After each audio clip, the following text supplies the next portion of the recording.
Two major AI-related security issues point out the need for a serious review of AI vulnerabilities.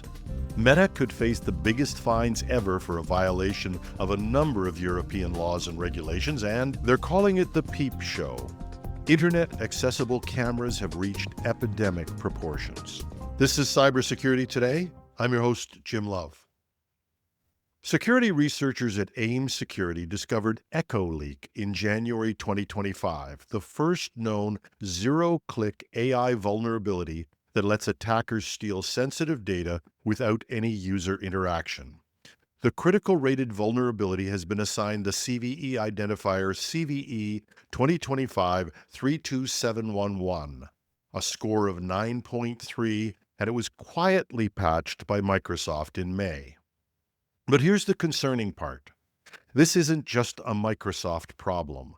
The attack exploits what researchers call LLM scope violation, in which untrusted input from outside an organization can commandeer an AI model to access and steal privileged data. Simply put, assistants can't tell the difference between trusted company data and malicious external content.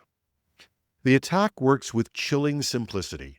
The attacker sends a business-style email containing a malicious prompt that looks like ordinary correspondence, and when users later ask Copilot business questions, the AI's retrieval system pulls in that malicious email as context. The hidden prompt then tricks Copilot into extracting and transmitting sensitive internal data, chat histories, OneDrive documents, strategic plans, to attacker-controlled servers.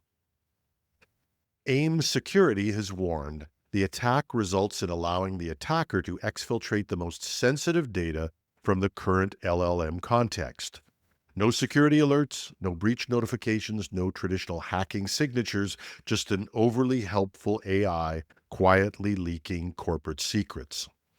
The broader implications are staggering. The attack is based on general design flaws that exist in other RAG applications and AI agents, suggesting the vulnerability could affect numerous AI platforms beyond Microsoft's ecosystem. Microsoft confirmed that there's no evidence of any real-world exploitation, but security experts warn this represents a new class of threats.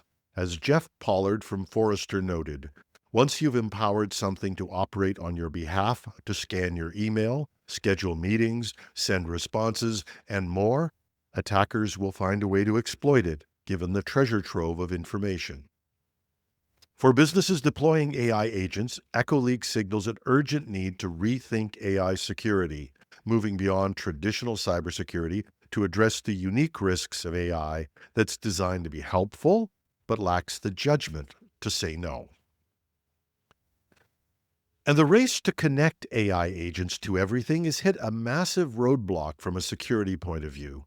As tech giants rush to adopt the Model Context Protocol, the new standard promising to be the USB-C for AI applications, security researchers are uncovering fundamental flaws that could turn helpful AI assistants into data-stealing Trojans. Here's the scope. MCP has exploded across the AI landscape since Anthropic launched it in November 2024, with everyone from Claude Desktop to Cursor IDE integrating the protocol. The promise is compelling. Instead of building custom integration for every service, MCP creates a universal interface that lets AI agents seamlessly access tools, databases, and external services through natural language commands. But that universality has created universal vulnerabilities. Multiple security firms have now identified critical attack vectors that exploit MCP's core design. CyberArk researchers discovered what they've dubbed full schema poisoning, a technique that goes far beyond previous security concerns. Security researcher Simcha Kosman said, while most of the attention around tool poisoning attacks has focused on the description field, this vastly underestimates the other potential attack surface. Every part of the tool schema is a potential injection point, not just the description. The attack mechanics are deceptively simple. attackers create malicious MCP tools with innocent descriptions like calculators or formatters, but embed hidden instructions that steal sensitive data. Because most MCP clients don't show users the full tool descriptions, victims have no visibility into what's actually happening when their AI assistant reads SSH keys, configuration files, or private documents.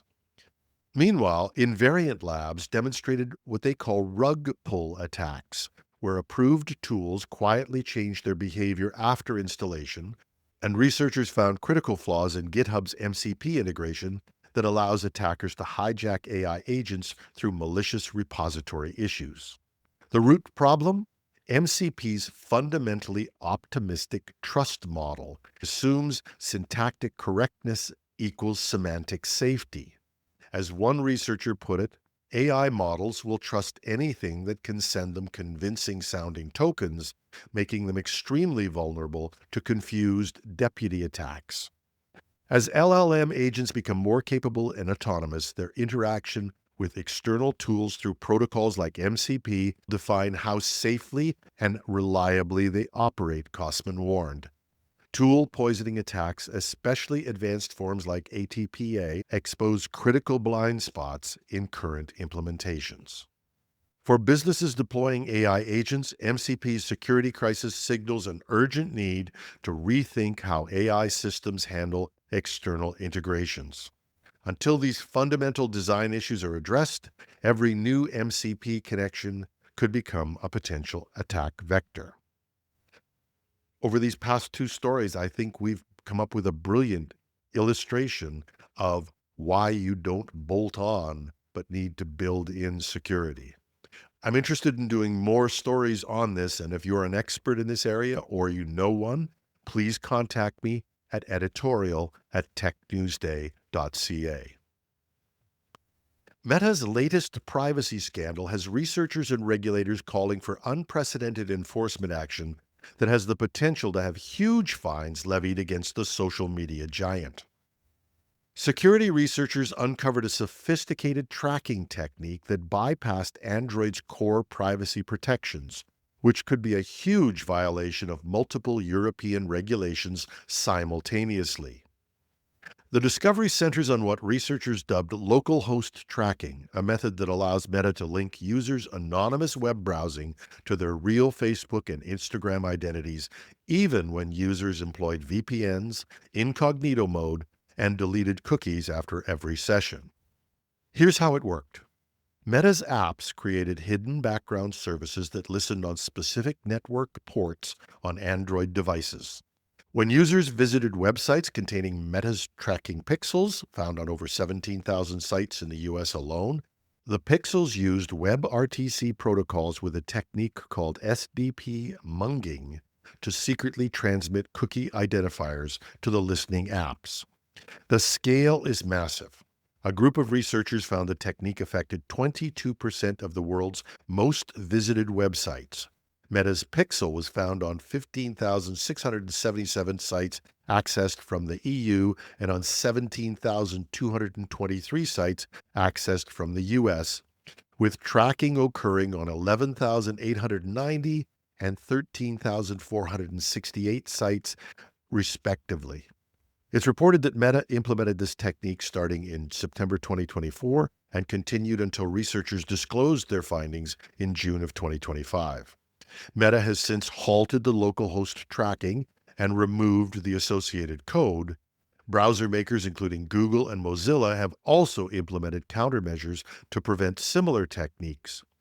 But the potential for European regulators to issue penalties and fines remains an active threat to Meta's bottom line. There's speculation that Meta has violated three major regulations: GDPR, which requires consent for data processing, the Digital Services Act, which prohibits personalized advertising based on sensitive data profiles, and the Digital Markets Act, which prohibits data combination across services without explicit consent. Because these regulations protect different legal rights, penalties could be imposed cumulatively. The theoretical maximum exposure reaches about 32 billion euros. representing 4%, 6%, and 10% respectively of Meta's 164 billion euros of global revenue. While maximum fines have never been applied simultaneously, there are legitimate arguments that Meta's violation record and the systematic nature of local host tracking could warrant setting that precedent. And they call it the Peep Show. Security researchers just turned the Internet of Things into a voyeur's paradise and a national security nightmare. BitSight discovered 40,000 internet-connected cameras worldwide, streaming live footage from data centers, hospitals, and critical infrastructure to anyone with a web browser. No hacking required, just open Chrome, navigate to the right URL, and watch live feeds from inside sensitive facilities. The U.S. took the biggest hit, with 14,000 exposed cameras revealing hospital interiors, data center operations, factory floors, and even private residences. It should be obvious to everyone that leaving a camera exposed on the internet is a bad idea, BitSight warned, and yet thousands of them are still accessible. The method is disturbingly simple. Most camera manufacturers implement APIs that return live frames when provided with correct web addresses. Researchers systematically tested manufacturers' URIs until images appeared like digital peeping through windows. This validates February warnings from the Department of Homeland Security about Chinese-made cameras enabling espionage campaigns. The DHS bulletin warned that tens of thousands of such cameras operate within U.S. critical infrastructure, particularly energy and chemical sectors. Now, beyond state threats, cybercriminal marketplaces actively trade camera access. Underground forums list IP addresses with feed descriptions like bedrooms, workshops, and more for stalking and extortion. The fix is straightforward but urgent. Audit all connected cameras, enable encryption by default, and scan for unauthorized network access. The Peep Show needs to end. And that's our show. Join us this weekend for another episode of The Secret CISO, an in-depth conversation with those who are on the front lines of cybersecurity. Remember, if you're enjoying these programs, please mention us to a friend. We've grown enormously by word of mouth. And if the shows are useful to you, please think about going to buymeacoffee.com/techpodcast. That's buymeacoffee.com/techpodcast and make even a small contribution. Even the cost of a coffee and a donut once a month makes a big difference, offsets our growing expenses, and helps us stay on the air. I'm your host, Jim Love. Thanks for listening.